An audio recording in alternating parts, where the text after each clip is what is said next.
और अब शुरुआत कर लेते हैं बांग्लादेश की खबर से, क्योंकि वहां पर जो कुछ हो रहा है उसमें टारगेट किसे किया जा रहा है पिछले कुछ दिनों से आ रही खबरों से समझ में आ सकता है। लेकिन बड़ी खबर का रुख कर रहे हैं। पूर्व पीएम की अब मुश्किलें बढ़ सकती हैं। शेख हसीना के खिलाफ रेड नोटिस जारी कर दिया गया है। इंटरपोल ने हसीना के खिलाफ रेड कॉर्नर नोटिस जारी कर दिया। हसीना पर नरसंहार, गायब करने के भी आरोप, और इसके चलते पूर्व पीएम की मुश्किलें बढ़ सकती हैं। मोहम्मद यूनुस ने जो दांव चला है, क्योंकि भारत भी इंटरपोल का मेंबर है, इसके जरिए क्योंकि शेख हसीना भारत में है, भारत पर दबाव डाला जाएगा कि शेख हसीना को बांग्लादेश को सौंपा जाए, क्योंकि मोहम्मद यूनुस सरकार एक एजेंडे के साथ काम कर रही है जहां पर शेख हसीना को सलाखों के पीछे ले जाना है। जिस तरीके से जमात इस्लामी जो बैन थी उसे मोहम्मद यूनुस ने बैन हटाया, जिस तरीके से बीएनपी की खालिदा जिया आरोपों में जेल में थी, उन्हें जेल से बाहर निकाला, कई सारे आतंकवादियों को रिहा कर दिया। एक सोची समझी साजिश के तहत मोहम्मद यूनुस नाम का यह चेहरा भारत विरोध में अंधा होकर लगातार काम कर रहा है। लेकिन खबर इस वक्त शेख हसीना के खिलाफ आती दिखाई पड़ रही है, जहां पर बांग्लादेश की इस केयर टेकर अंतरिम सरकार ने जिस चाल को सामने रखा है उसमें इंटरपोल का सहारा लिया है, रेड नोटिस जारी करवाया है हसीना के खिलाफ, शेख हसीना के खिलाफ। अब अगर भारत इस रेड कॉर्नर नोटिस पर कदम उठाता है तो भारत के सामने भी एक समस्या होती है, क्योंकि शेख हसीना को भारत ने शरण दी हुई है।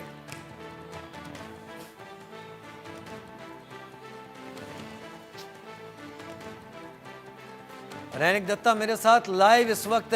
जुड़े हुए हैं जानकारी के साथ। रैनिक, डिटेल से बताइए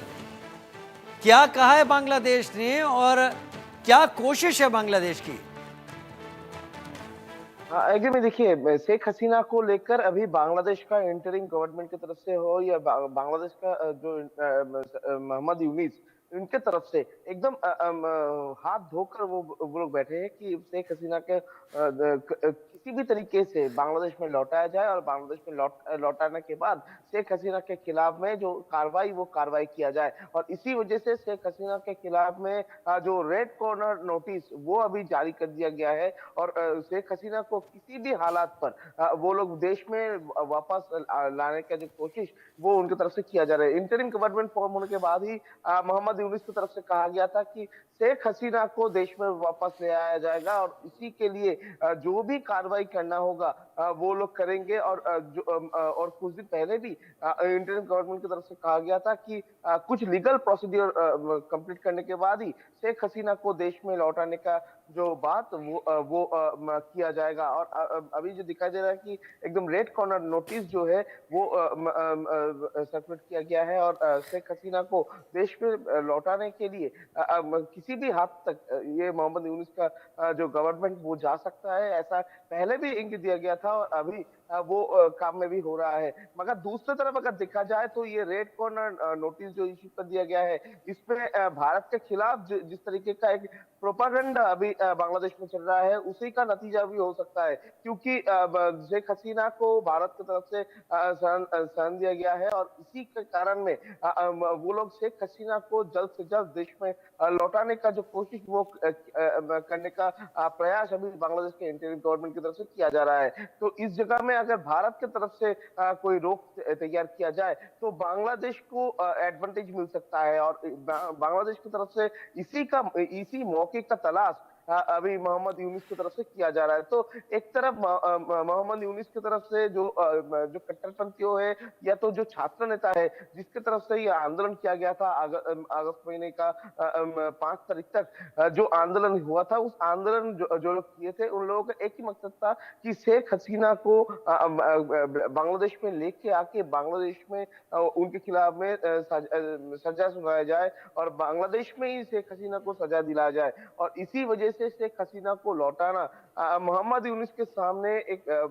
चैलेंज था और मोहम्मद यूनिस की तरफ से ये भी कहा गया था कि जल्द से जल्द शेख हसीना को देश में लौटाया जाएगा और उनके खिलाफ में जो कार्रवाई वो कार्रवाई किया जाएगा। यानी 5 अगस्त तक जिस तरीके से बांग्लादेश का हालात हुआ था, जिस तरीके से बांग्लादेश में एक से बढ़कर एक मौत का घटना घटा था, उसका पूरा जिम्मेदार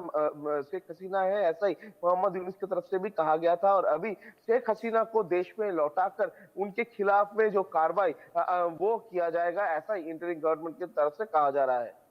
ये कहा जा रहा है लगातार, लेकिन इसके साथ भारत को भी घेरने की कोशिश की जा रही है। कल ही एक बयान सामने आया था जिसमें बांग्लादेश ने अब ये कहना शुरू कर दिया है उनकी तरफ से कि भारत भी कुछ लोगों के वहां पर गायब होने के पीछे भारत का हाथ हो सकता है। तो भारत और शेख हसीना को लेकर क्या मोहम्मद यूनुस अब एक ऐसा स्टैंड लेते हुए नहीं दिख रहे हैं जहां वो सीधे सीधे भारत सरकार से टकराने की कोशिश कर रहे हैं? रैनिक, हाँ, एकदम ही भारत सरकार से टकराने का जो कोशिश वो अभी से नहीं, वो अगस्त महीने से लगातार इंटरिम गवर्नमेंट का तरफ से, या तो बोल सकते हैं मोहम्मद यूनुस की तरफ से किया जा रहा है। क्योंकि एक तरफ भारत और बांग्लादेश जो सीमा है उस जगह पर एक तनाव का माहौल तैयार करना, दूसरी तरफ शेख हसीना को लेकर अभी बांग्लादेश की तरफ से भारत को घेरने का जो कोशिश वो भी अभी देखने को मिल रहा है। क्योंकि जो रेड कॉर्नर नोटिस जारी कर दिया गया है उसमें से साफ है कि शेख हसीना को लौटाना मेन मकसद है। मगर दूसरी तरफ अगर देखा जाए तो बांग्लादेश का इंटरिम गवर्नमेंट हो या मोहम्मद यूनुस, दोनों को ये मालूम है एकदम कि भारत की तरफ से शेख हसीना को शेल्टर देकर रखा गया है। तो भारत की तरफ से, भारत में जब शेख हसीना का शेल्टर है तो शेख हसीना को भारत से लौटाना यही अभी मेन मकसद है। क्योंकि कुछ दिन पहले अगर देखेंगे तो छात्र नेता की तरफ से एक बयान दिया गया था कि अगर भारत चाहेगा बांग्लादेश के साथ अच्छा रिलेशन बजाय रखने के लिए तो शेख हसीना को लौटाना पड़ेगा। अगर एकदम प्रधानमंत्री नरेंद्र मोदी जी को एकदम टारगेट करके चैलेंज दिया गया था कि अगर प्रधानमंत्री चाहे, भारत का प्रधानमंत्री चाहे तो शेख हसीना को लेकर बांग्लादेश में आए और देखे कि किस तरीके से शेख हसीना को हम लोग ट्रीट करते हैं। इस तरीके का जो बयान, ये बयान भी सामने आया था। यानी एकदम बांग्लादेश का जो कट्टरपंथियों है उनके एकदम नजर में है शेख हसीना, और उसके साथ साथ ही शेख हसीना को लौटाना मीन्स बांग्लादेश के साथ भारत का जो एक टसल चल रहा है उसमें बांग्लादेश को एडवांटेज पहुंचाना, ये इस तरीके का एक मेंटेलिटी भी अभी बांग्लादेश में सेट हो चुका है। और फिलहाल जो मोहम्मद यूनुस का इंटरिम गवर्नमेंट, उनके पास भी यही चैलेंज है कि जो कट्टरपंथियों है और जिसका निशाना पर शेख हसीना है, उनके हाथ पर शेख हसीना को किसी भी हालत में पेश कर देना, और वो चाहे भारत से दुश्मनी फैल लेने के लिए हो या भारत के साथ रिलेशन हटाकर शेख हसीना को लेके आके उन लोगों के हाथ में सौंप देना ही अभी इंटरिम गवर्नमेंट का जो मेन लक्ष्य वो दिखाई दे रहा है। मगर दूसरी तरफ अगर देखा जाए तो शेख हसीना के लिए अभी इंडिया गवर्नमेंट की तरफ से क्या स्टेप लिया जाएगा, इसके ऊपर भी नजर रखना पड़ेगा। क्योंकि रेड कॉर्नर जो नोटिस जारी किया गया है, इसके अगेंस्ट में अभी भारत सरकार की तरफ से कोई स्टेप लिया जाएगा कि नहीं। शेख हसीना भारत में जो शेल्टर में है तो उसी के तहत भारत सरकार की तरफ से ये रेड कॉर्नर नोटिस को लेकर कोई स्टेप लिया जाएगा कि नहीं, इस बारे में भी अभी नजर रखना पड़ेगा। इस बारे में नजर रखना पड़ेगा। लेकिन फिलहाल बांग्लादेश के बॉर्डर पर क्या हालात है ये जरूर बताइए रैनिक। देखिए, बांग्लादेश और भारत का जो बॉर्डर लाइन है उसमें एक तनाव का माहौल तैयार हुआ है। क्योंकि एक तरफ अगर देखा जाए तो भारत बांग्लादेश बॉर्डर में बांग्लादेश का इंटरिम गवर्नमेंट की तरफ से जिस तरीके से आर्मी को हाई अलर्ट में रखा गया है, बीजीबी को हाई अलर्ट में रखा गया है, TB2 ड्रोन को इस्तेमाल किया जा रहा है, तो एकदम साफ है बांग्लादेश और भारत का जो बॉर्डर लाइन 4000 किलोमीटर के ऊपर विस्तृत है, उस बॉर्डर लाइन में एक तनाव का माहौल अभी पैदा करके रखा गया है मोहम्मद यूनुस की तरफ से। दूसरी तरफ अगर देखा जाए तो बांग्लादेश और भारत का जो बॉर्डर में हर दिन इन्फिल्ट्रेशन का जो कोशिश लगातार दिखाई दे रहा है। क्योंकि 2 दिन पहले भी BSF की तरफ से 2 लोगों को गिरफ्तार किया गया था। इन्फिल्ट्रेशन का कोशिश बांग्लादेश की तरफ से बांग्लादेश से किया जा रहा था। इसके पहले भी करीब अगर देखा जाए तो ये दिसंबर महीने में करीब 10 के ऊपर इन्फिल्ट्रेशन का कोशिश BSF की तरफ से नाकाम किया गया है।